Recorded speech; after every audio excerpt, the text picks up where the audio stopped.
Olá, nesta aula falaremos sobre o existencialismo. No vídeo passado, no meu canal, estava falando sobre a fenomenologia, em que o precursor foi Russell, a fenomenologia contemporânea, no caso, em que ele falava sobre a essência das coisas, a essência do ser, a partir do própria coisa, da coisa em si mesma, buscando entender que o homem ele pode perceber a coisa por meio da sua consciência, ou seja, perceber aquilo que se mostra, que ele vai chamar de fenômeno, a partir da sua consciência, uma faculdade interna do ser humano. Entendendo que as coisas em si mesmas possuem a sua essência, e o homem, a partir do fenômeno que existe e se manifesta, por meio da sua consciência, percebe, descreve, classifica, né, e entende a comunicação da coisa que se manifesta, o fenômeno. O existencialismo, ele já vai trazer uma visão diferenciada, pois o existencialismo ele não acredita na dimensão da essência das coisas, mas acredita que as coisas possuem puramente uma existência e que essa existência se dá na realidade, no tempo, no espaço determinado, em que tem um sentido para algo. Porém, esse sentido é dado pelo próprio sujeito, ser humano, no caso, em que ele, pela sua capacidade de liberdade, de autodeterminação, ele traça o seu destino e desse destino traçado, na sua existência, ele realiza a sua vocação, o seu chamado, enfim, em que vamos aqui diferenciar do existencialismo ateu do existencialismo teísta. Aqui temos uma frase de Heidegger, que foi sucessor de Husserl, né, aluno de Husserl da fenomenologia, em que Heidegger, ao adotar para si, para os seus estudos, o entendimento de Husserl, a fenomenologia de Husserl, o mesmo se destoa, né, do seu professor, indo para o lado que os existencialistas vão mais tarde entender como o poder ser que compreende e onde está em jogo o seu próprio ser. Ou seja, o poder ser dentro das possibilidades das coisas, o homem, ele determina o seu ser. Então vamos perceber aqui esse caminho da fenomenologia para o existencialismo. Husserl pretendia voltar às coisas mesmas, que consistia em ser e permanecer fiel ao concreto, à existência, ao fenômeno, enquanto presença da coisa mesma na consciência intencional. A fenomenologia transcendental husserliana colocava entre parênteses tudo o que era existencial para ocupar-se do eu puro, ou seja, o eu puro que é a essência. Heidegger, ele pergunta, qual o sentido do ser? O tempo, o ser humano, é o único existente a quem foi confiado o pensamento e guarda do ser, porque é capaz de questionar. O ser aí, na obra Ser e Tempo, de Heidegger, é o Dasein. O ente ele é vinculado ao tempo, que esconde em suas estruturas o tempo enquanto seu sentido. E o seu ser consiste em compreender o ser que se revela. Então, podemos perceber que do fenômeno existencial, se podemos chamar assim, existem os elementos do ser no mundo, que aí Heidegger vai levar a isso, ou seja, no mundo que é o quê? Que é o espaço e o tempo em que o ser está e o que ele é, né? A existência do ser naquele local, naquele tempo, né? O destino do ser, né? A partir da sua liberdade, né? Ele tomar escolhas que o possam levar à angústia, ao tédio, à morte, à felicidade, à realização, enfim. A escolha do homem, a liberdade do homem que vai o obrigar e lhe conduzir a um caminho. Só que esse caminho último na nossa existência é a morte. A filosofia da existência. O ser humano nunca é, o que será, o que deseja, não é ainda.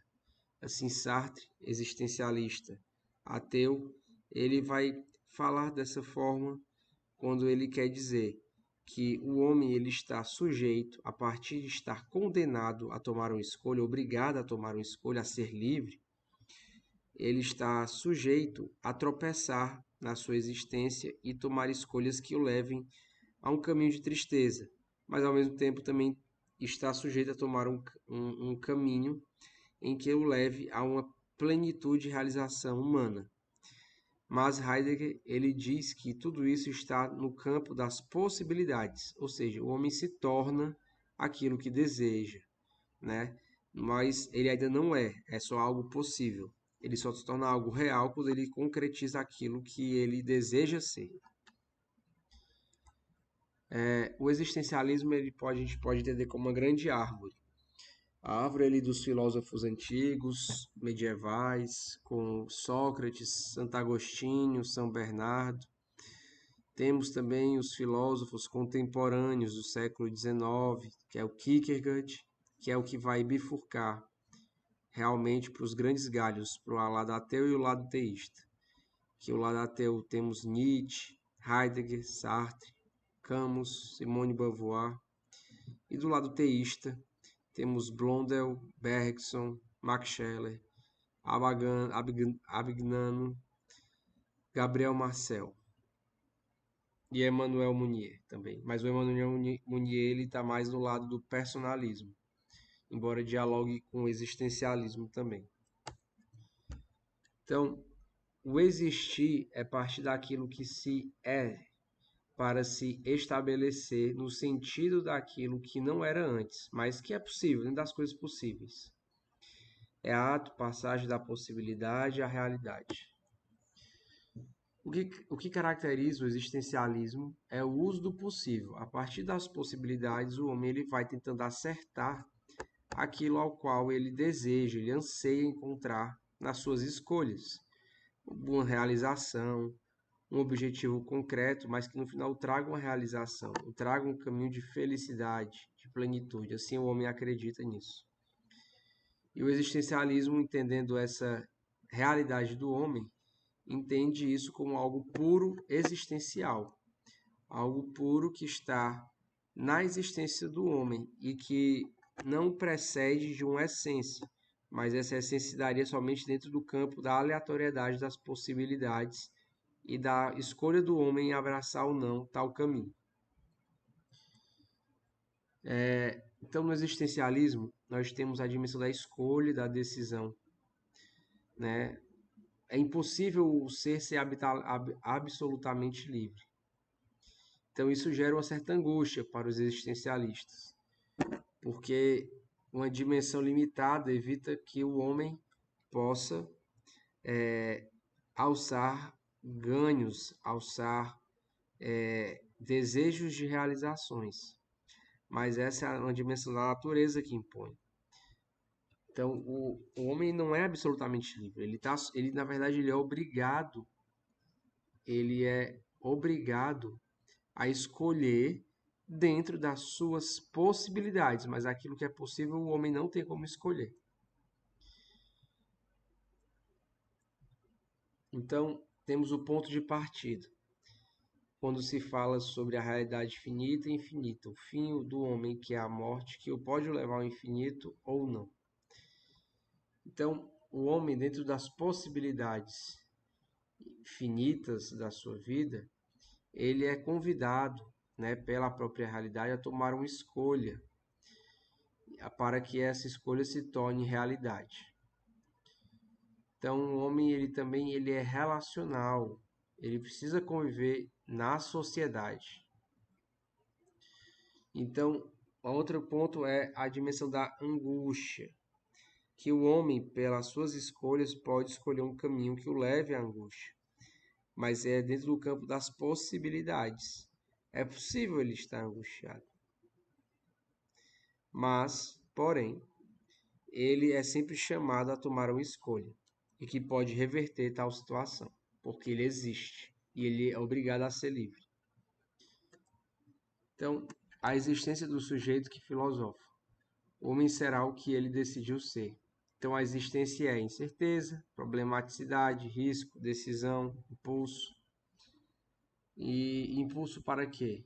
Para Deus, para o mundo, para o próprio homem, para a liberdade ou para o nada? Aqui começa a divergência entre os existencialistas. Temos essa grande confusão entre existência e essência. O homem primeiramente existe, se encontra, surge no mundo e somente depois define. Ou seja, você só busca a sua vocação, só pode realizar qualquer coisa se você existe no mundo. Isso, para os filósofos, ainda assim é algo que, como é que eu posso dizer? É algo que leva o homem a um caminho que ele é possível tomar uma escolha, mas nessa sua escolha ele está sujeito às realidades do seu tempo. Aqui, 6 grandes filósofos do século XIX e do século XX. Do lado teísta temos Kierkegaard, Karl Jaspers e Gabriel Marcel.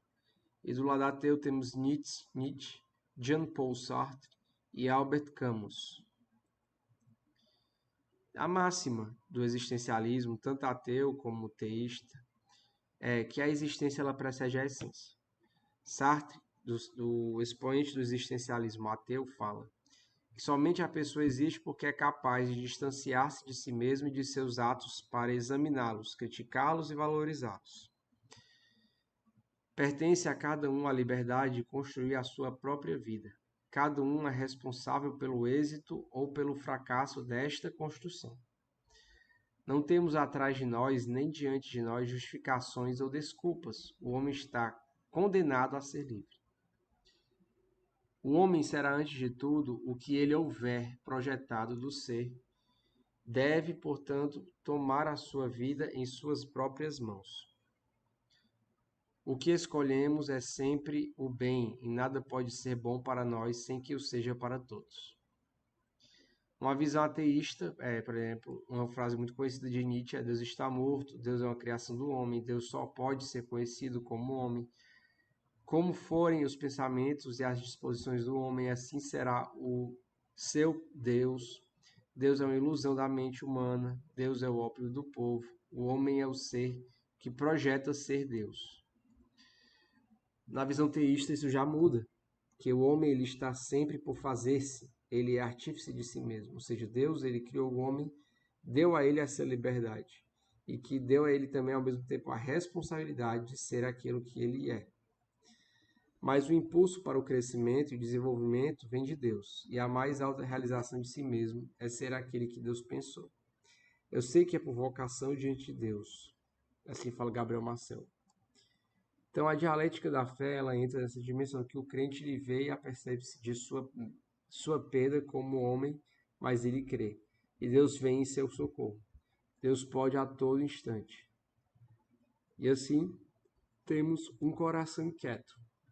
Todos nós somos uma síntese com finalidade espiritual, ou seja, dentro do nosso espírito existe uma finalidade última que não vai ser encontrada nesta vida. Existe uma realidade última que não será encontrada nessa vida. Então, Gabriel Marcel já é um precursor do existencialismo teísta. Ele vai falar sobre também essa máxima que a existência precede a essência. Mas diferente de Sartre, ele fala no sentido mais positivo, porque ele diz que o homem está sempre por fazer-se. Ele é artífice de si mesmo. O impulso para o crescimento e desenvolvimento vem de Deus, e a mais alta realização de si mesmo é ser aquele que Deus pensou, ou seja, está amarrado sobre a dimensão da realidade em que Deus está na realidade, age na realidade e chama os seus filhos, aqueles que o seguem, a uma realidade de superação. Então, o eu é por vocação diante de Deus. Muito obrigado.